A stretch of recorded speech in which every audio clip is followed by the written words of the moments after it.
क्या आप जानते हैं कि इन 5 मेडिकल वजूहात की वजह से हज़ारों ख़वातीन माँ नहीं बन पाती। आइए आज हम बात करते हैं कॉजेस ऑफ फीमेल इनफर्टिलिटी की। फीमेल इनफर्टिलिटी की सबसे पहली वजह फेलियर टू ओव्यूलेट है। हार्मोनल इम्बैलेंस की वजह से एग फोलिकल से रिलीज नहीं हो पाता। एग का फोलिकल से रिलीज होना ओव्यूलेशन कहलाता है।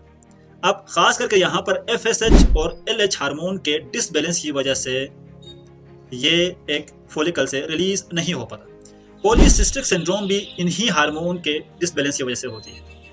ये सबसे बड़ी वजह है फीमेल इनफर्टिलिटी की, जिसमें ख़वातीन 25 से 40% ख़वातीन की पॉपुलेशन इसी कैटेगरी में फॉल करती है। इसकी दूसरी वजह है ब्लॉकेज ऑफ फॉलोपियन ट्यूब।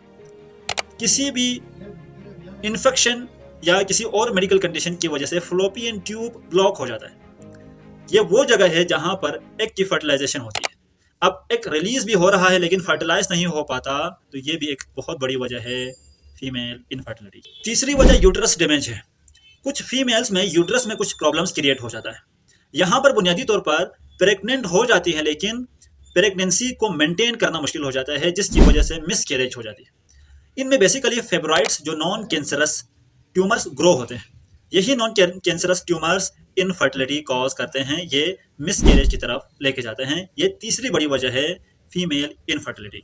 चौथी वजह सर्वाइकल म्यूकस डिफेक्ट है। इसमें बुनियादी तौर पर जो सर्विक्स के अंदर म्यूकस है, जब ओव्यूलेशन होती है तो ये म्यूकस बहुत ज़्यादा थिन होती है ताकि बाहर से आने वाला जो स्पर्म है वो इजीली अंदर मूव कर सके।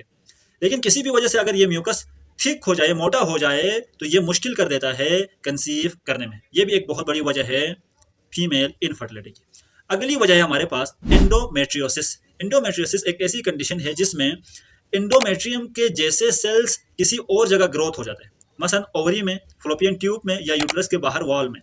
यहाँ पर इन सेल्स के ग्रोथ की वजह से, खास करके ओवरी में अगर ये ऐसा हो, तो एक रिलीज नहीं हो पाता। एंडोमेट्रियोसिस भी एक बहुत बड़ी वजह है फीमेल इनफर्टिलिटी की।